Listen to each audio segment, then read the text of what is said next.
তাহিরপুরে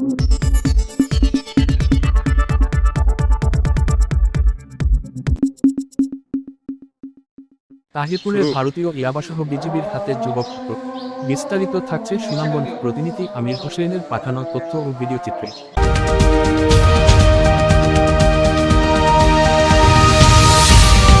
সুনামগঞ্জের তাহিরপুর উপজেলা সীমান্ত এলাকা থেকে বিজিবির হাতে ভারতীয় ইয়াবাসহ মোফাজ্জল হোসেন নামের এক যুবককে আটক।